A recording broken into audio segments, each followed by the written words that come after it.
couple of reminders. Each time we introduce a new dais, please identify yourself and your affiliation the first time you ask a question. We have 2 mic holders on the wings here. There's no flash photography allowed, nor recording of any kind, including cell phones or tablet use. We have with us the University of Kentucky Wildcats student athletes. They're the number 7 seed in the Midwest region. They present the Southeastern Conference. Will play number 10 seed Santa Clara tomorrow, 11:15. The head coach is Mark Pope. The men's basketball contact is Deb Moore. We have with us today Otega Oweh and Denzel Aberdeen. And we will start right off with questions. 15-minute session. We'll start in the back.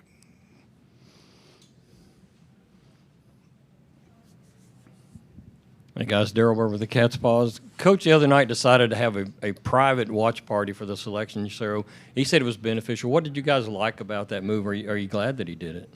Denzel, you start, please. I think he just wanted us to be alone and embrace the moment ourselves. Like I said, we all came together. We watched the show. It was fun. It was cool. So, I mean, just seeing the team that we got, St. Clair, a very good team. And once we all got together and see who we had, we knew we had to lock in and it's time to go. Right here. We got you. Hey guys, John Huang, Nolan Group Media. You guys have gotten off to some fairly inconsistent starts sometimes. It's critical during these tournament games to get off to a good start. What would you say a good first 4 minutes would look like for the team? I would say we just have to come out and, have like great energy. We got to try and win, by media timeouts every 4 minutes. We got to try and win those segments. So we have keys that, we're trying to definitely stay on the whole game. And I feel like in those first 4 minutes, we got to make sure that we're really attentive to locking in and keying in on those keys to win. So first 4 minutes, we just got to have the most energy and stick to our principles. Right-hand side, gentlemen. Tyler Thompson, Kentucky Sports Radio. This is for both of you, but we can start with Denzel. You guys have a lot of NCAA tournament experience. What's your advice been to the younger guys this week? Just kind of to have fun and embrace the moment. This is something everyone wants to be a part of, something you dream as a kid. So just take it in, have fun, and play hard, whatever your position is called, whatever your name's called, and really just embracing the moment for real. I would say the message is just, the sense of urgency has to be at an all-time high. It's win or go home, so, the details and, the urgency that we got to have is going to be on another level. So in these type of situations, you're getting every team's best. No one's trying to go home. So, we just got to come out there and, have the utmost energy and be really sharp because we don't want to finish the game and say, oh, we should have done this or should have done that. So the urgency has to be super sharp. Right back. And also, this is both of your all's last NCAA tournament runs. What kind of urgency are you playing with this week? Yeah, knowing that every game could be our last one, just want to go out there and, have no regrets, leave it all out on the table, on the floor, I mean. But, we just want to go as far as we can, prolong this run that we're trying to go on and, have fun in the moment as well because this is the last time we're going to be able to do this. Yeah, kind of like he said, just knowing this is our last run. We're trying to make the best of it. We're trying to go all the way. So just playing for our teammates, playing for our brothers, every single one of us knows our dream and goal and what we want to do here. So we just got to go on and strive for it. Standing up in the back, gentlemen. Yeah. How do you balance the sense of urgency with not trying too hard or not getting too tight about the situation? I would say, you just got to, whatever it is, whatever our definition of urgency is, we just got to go out and do it. If it's, we're pressing too hard, I feel like we'd rather press too hard than not enough. So, we just got to go out there and be super confident. But like I said, just be urgent. I don't think there'd be any negatives or penalties for, playing too hard or, being in the moment too much. So in these situations, you got to be all those things. So however urgent we need to be, that's what we got to do. Hallie DeVore with ABC 36. Your identity is something that the team kind of struggled with early in the season. As you head into March now, what is the identity of this group? Denzel, start us off, please. Our identity is to play hard and play for each other. We know now it's win or go home, so we got to do everything we can to keep going in this tournament, go as far as we can. We want to win it all, so you're going to see a lot of us coming out stronger, hitting first, being physical, being more physical. That's kind of what we struggled with at the beginning of the season, but I think we picked it on as time went on. So just us being more physical and us doing what we have to do to get wins. Yeah, I feel like our identity is, we're just a relentless group.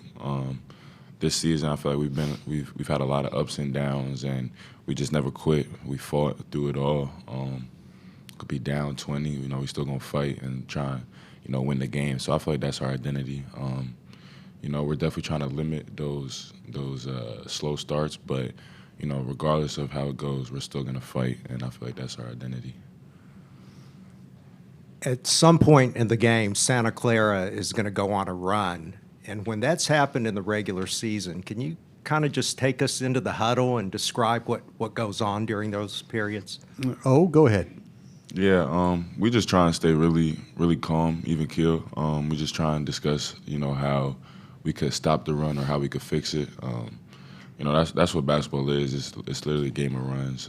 Everyone's gonna get their chance in the game, so we can't get too rattled. And that's what our huddles look like. No one's ever panicking. We just always know that we have to go out there and fix it. Like if we have one half that's not good, we have a whole nother half to fix it. So that's what it looks like. We're a really vocal group, and we try and find ways to fix it instead of hanging our heads. In the back. Yeah, for both players, you guys have been around a lot of different players. So I'll start with DA. What makes Otega unique? What makes him the special player that he is? And then reverse Otega on DA as well.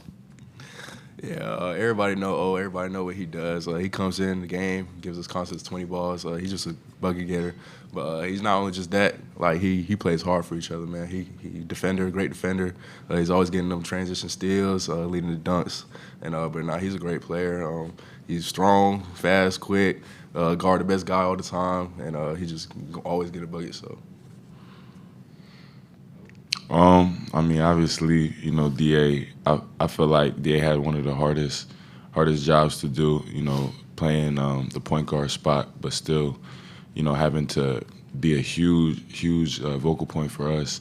And DA brings that calmness to the group, but he also brings that intensity as well. Like whenever we need him to do what DA does, he steps up, clutch, gonna guard, gonna score, gonna facilitate. So I feel like, both of us together, we just really help each other, grow and play at a high level. And, anybody want to play with DA because when he's selfless, he had to step out of his position to, play a different position that's going to help our team. And on top of that, was still super effective. So, I've been blessed to play with DA this whole year, really. We are halfway through this session. Next question's right here. How do you feel like the SEC has prepared you to take on a team like Santa Clara? I feel like we've had to play, a lot of the best teams in the country. SEC is always one of the best conference in the country, so we've had to play physical teams. We have to play tall, athletic teams. So it's nothing that we haven't seen before. We just gotta, impose our will, show that we play these teams every single night, and we go out there and we had a good conference, records. So we just got to go out there and show the teams that we're used to this. Oh yeah, like you said, we've seen a lot of different types of teams in SEC. Like you said, it's a great conference. Just us being able to do what we do, stick to our roots, and no matter what team we play, no matter what type of team we play, we still got to be ourselves. We still got to go out there and guard and play for each other on the offensive side. So I feel like no matter what team we play, it's always going to be an uphill battle. I'm on the right. Yeah, just what's standing out on Santa Clara's scouting report and film study so far? They're a really disciplined team, I would say. They play for each other. They're really good in transition. They try and get shots up quick, and on top of that, they play pretty good defense. So, kind of like what I said earlier, this is all stuff that we've seen before. We just got to go out there and execute and focus on what we do instead of what they do. But obviously, they're a really good team, and we just got to go out there and impose our will, really. Denzel, what does Santa Clara look like to you?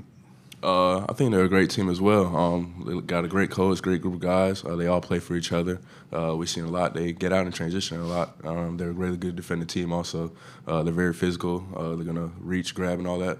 So we just got to take care of the ball. And on the offensive side, we just got to do what we got to do on offense to play for each other and make plays. Yeah, this is for both of you. Leadership is so critical during the postseason when it's win or go home. How have both of you seen your roles as leaders on the team kind of change as the season has progressed? Denzel, start us off, please. Yeah, so like I said, each and every day, each and every game that we have, I'm always watching film with coaches, Otega, any one of my teammates. Just feel like I see different things each and every game that we play. So I feel like I'm improving more and more each and every game, just trying to see what I got to do better on the offensive side and defensive side of making plays with teammates.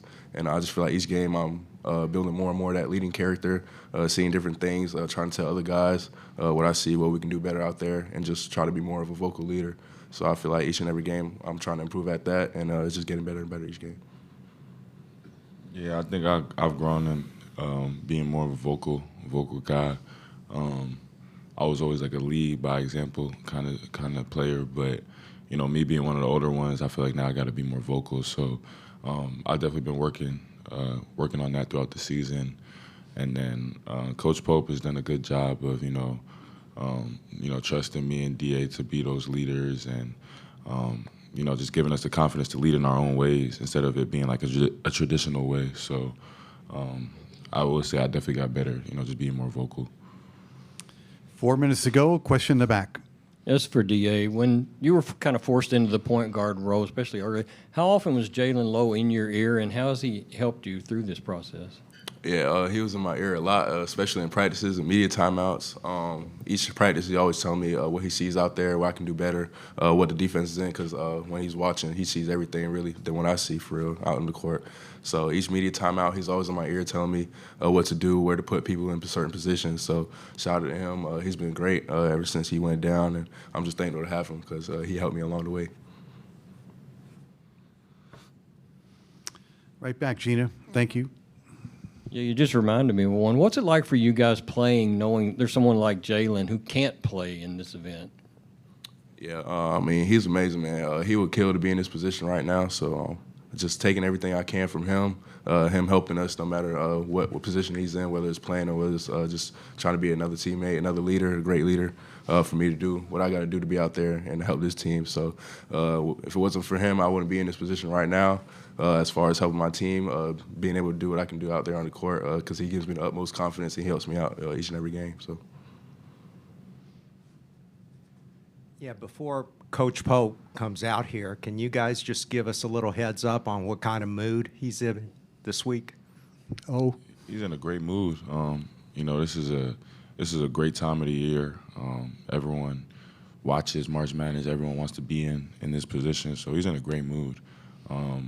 I feel like when we get onto the court, obviously it's gonna switch. We're all gonna be dialed in, locked in. But I mean, we just gotta. Sometimes you gotta take yourself out the situation, just be grateful. And Coach Pope is really good at that. So he's definitely in a good mood. Yeah, I'll say he's very excited, especially just the best time of the year to play in. He's just telling us each and every time we're in film and stuff, to embrace the moment, just have fun out there. This is our chance to prove ourselves and show what we can for the world and for BBN especially, and just us going out there and giving us 110%. So. all right. Final quick question here with a quick answer. Go. I was just going to say, what are you guys doing for fun to kind of, like you said, make sure you're enjoying this experience, taking a little bit of that pressure off? I'll just say we're watching the games. I think we know it's a business trip too, so we're not trying, have too much fun without getting the job done. But we just spending time with each other, watching the games. I feel like that's fun for us. Just seeing who wins, seeing who we could possibly match up with. So. Yeah, I say we always in the hotel room, we're just watching different type of games, seeing who gets in, just seeing all the different type of teams that's playing right now. So I feel like we're all gelling throughout this tournament. We got a lot of days together to just watch games and then bond and gel and have fun. So, Gentlemen, thank you very much for your time. You are excused. Best of luck. thank you. Coach Pope will be here at 11:20, probably in a minute or two. Can we take these? No, not yet. You're going to be here all weekend. You're right.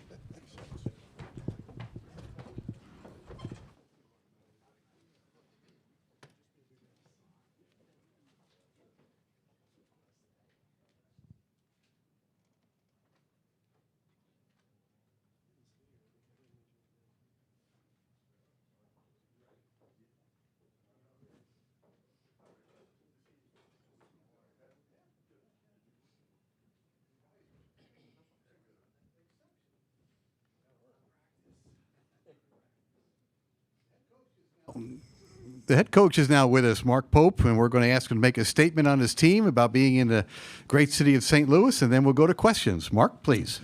Couldn't be more excited to be here. The greatest sporting event in the world in St. Louis, which is such a great town. Our guys are incredibly excited. The juice around the tournament never fails. The last 2 nights have been spectacular with what we've seen in the first 4 in the tournament, and we can't wait to take our shot at this starting tomorrow.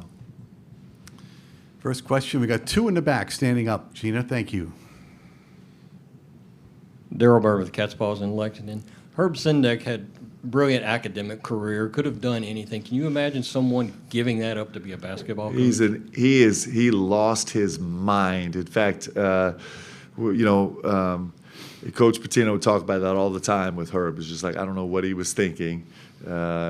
He was the first coach at the University of Kentucky to reach out to me in the recruiting process.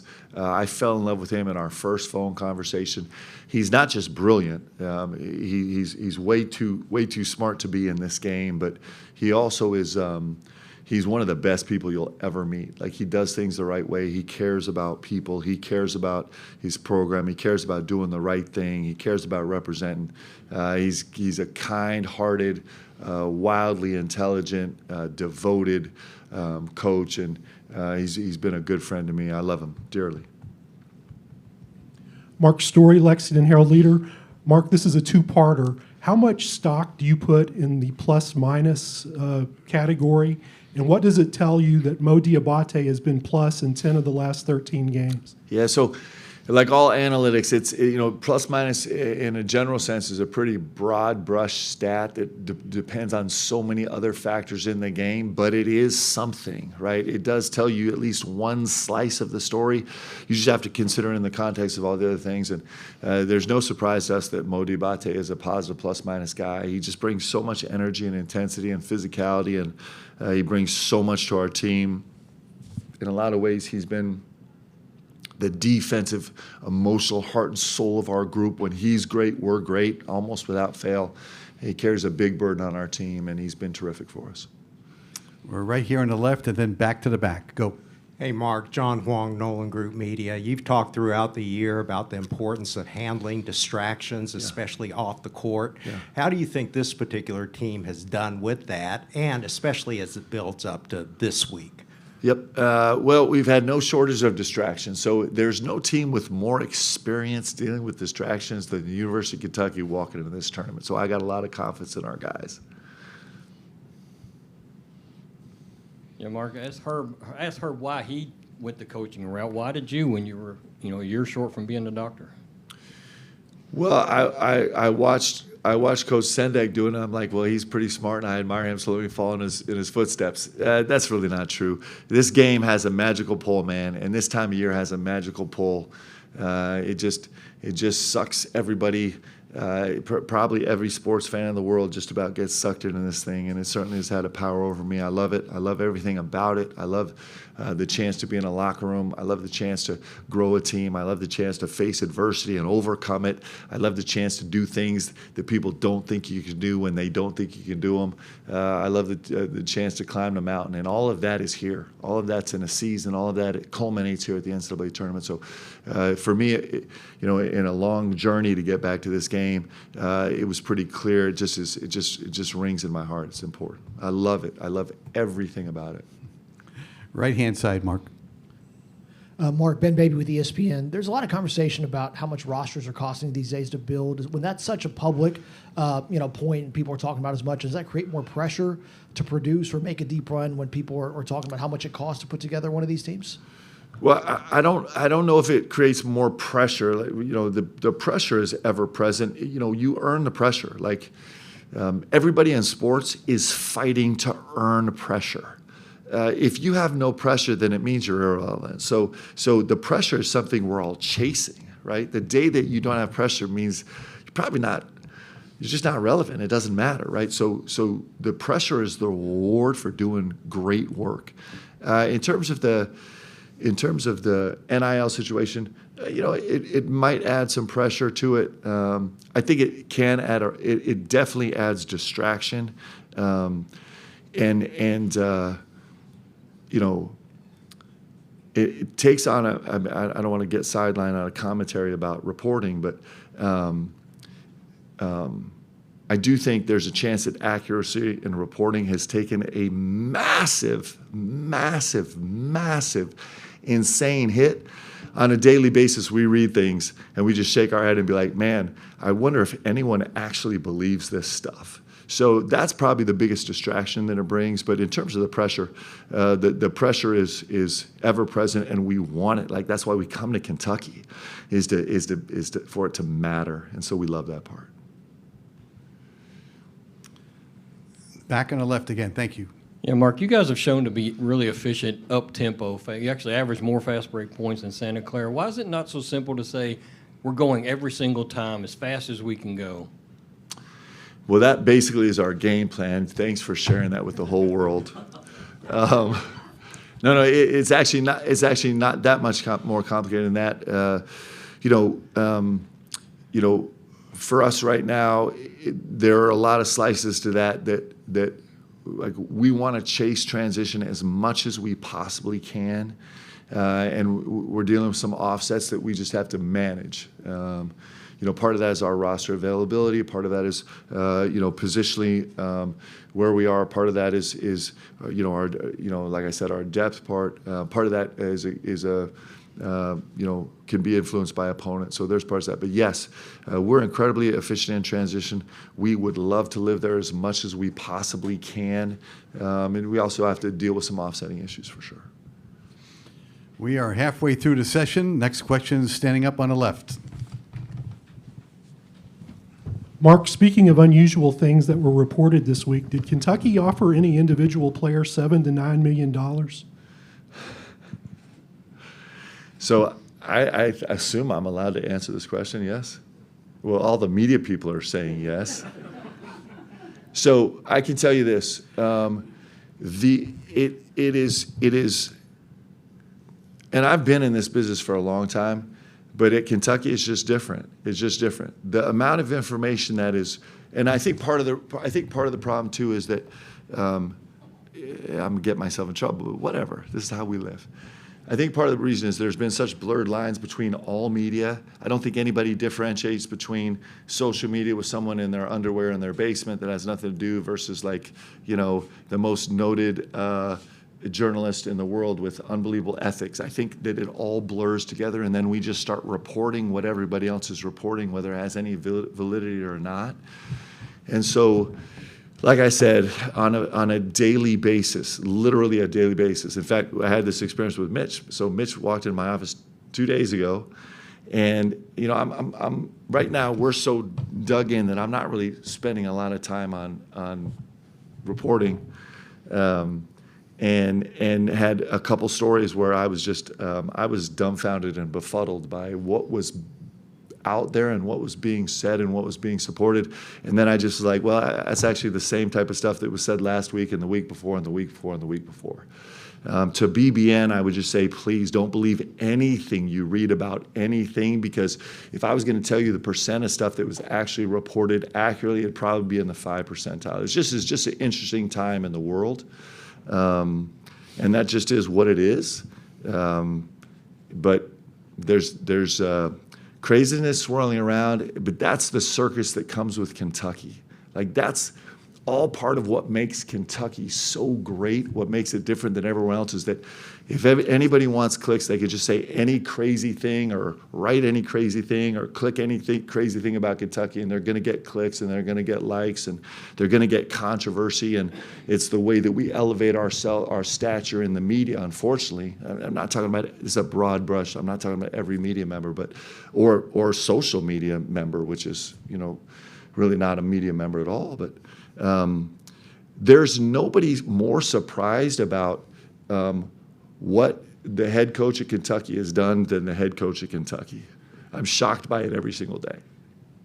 5 minutes to go. 2 questions are up. Go, please. Thomas Dunn, Bracketeer.org.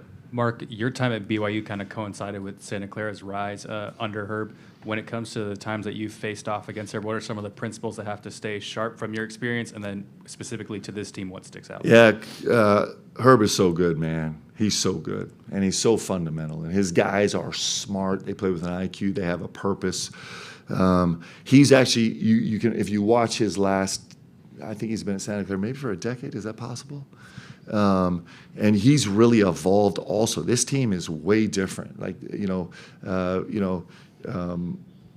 the way he employs different principles with his roster, the way that this team is extending pressure and then really tightening the screws in the half court is something that's been a part of him before, but he's doing it in such a different way right now. With his personnel, he's really adapted the way he's playing right now with his personnel in a beautiful way. He's as good as there comes. He's one of the best coaches in the country. He's one of the best people in the country. And so, I watch him all the time, see what I can steal from him. I think he's really good. On the aisle. Thank you. Yeah, Mark, just to circle back here, I think you kind of hinted at it, but just to clarify, would you say that was an inaccurate depiction of the numbers 7 and 9? Well, I'm going to try not to, because, once the trick, you guys are smart. Once you get me comedy spirit, then it becomes it makes the story bigger. And so I actually don't want to, I would like not to take in all of, guys, we could go down a list of, we could go down a list of the plane crash that Leanne was in, and we could go down a list of all the NIL stuff, and we go down a list of me being in the hospital a month ago, and we go down the whole list of all the stuff. But it's a. I know that you guys have to come out of here with a headline, and I'm not going to give it to you. But I would appreciate it if there was some segment of the media that was like, hey, you know what? Let's actually search for I don't know. I'm trying not to make a commentary on it, but this is all part of the strategy that my team's not a part of. So we'll try and embrace the circus nature of this and count on some responsible media member somewhere to actually kind of dig in and find out, or just be responsible with reporting. Tyler Thompson, Kentucky Sports Radio. Different topic here. This is Otega Oweh and Denzel Aberdeen's last NCAA tournament. Otega talked a lot about playing with a sense of urgency and how he is encouraging his teammates to do the same. What have you seen from both of them in practice this week? They're terrific leaders, man, and they're just growing every day into leaders. Growth is a step-by-step process, and when we look back in hindsight, we think that's who they always were. But I've been really proud of these guys in their attempt to keep growing and leading this team. It's been awesome. Question in the back. Yeah, Mark, I'll make sure I change my underwear for where I write my next story. The watch party thing, the private one, turned into its own story, unbelievably. Yeah. Did you get what you wanted from keeping everybody else away? Yeah, it was nice. It's like just for one moment, we just shut the circus down and just let our team just be our team, and I think it was really important. I think it was really good for us and really healthy for us. And I think it puts us in the best position to kind of have our focus be where we want it to be for this tournament. It was really, really positive. Final question right here on the aisle. Go, please. Dylan Ballard of Sea of Blue. Coach, what is it about Colin Chandler this year that has made him step up in those big moments when you guys need a shot, whether it had been the Tennessee game or the Missouri game, or when you just need a three? What is it about him that makes him prepared for those moments and that you guys are always willing to turn for him, whether it's a night where, like Vandy, he's hitting all the shots, or a game when he's struggling and you know he will get it going in those moments? Yeah, I think, man, you watch the progress. So, I was just talking about DA. So DA's BPR, you think about Denzel Aberdeen, his DPR has jumped almost 700 spots from what his projection was last year, because he's been thrust into a new role and he's grown immensely. And the growing process has been painful, but he just was thrust in a spot that we didn't expect him to be, that he had to be in. He's grown so much. And same with Colin Chandler. Colin Chandler's been thrown into a spot where we didn't expect him to have to be, but he's grown so much. And part of the reason he's grown is because he's got this internal sense of confidence that's just brilliant. He just believes, right? He believes that he was made for the moment. He's supposed to be in the moment. And when you have a player like that, it doesn't guarantee they're going to step up and make the right play all the time, but it gives them a chance to go make the play. And he's been so good. I can't, we'd have to go back and count the number of kind of crucial game-winning plays that he's made, but he's been spectacular for us this season. We expect him to be in the tournament also. Mark, thank you very much for your time, and best of luck. Sure thing.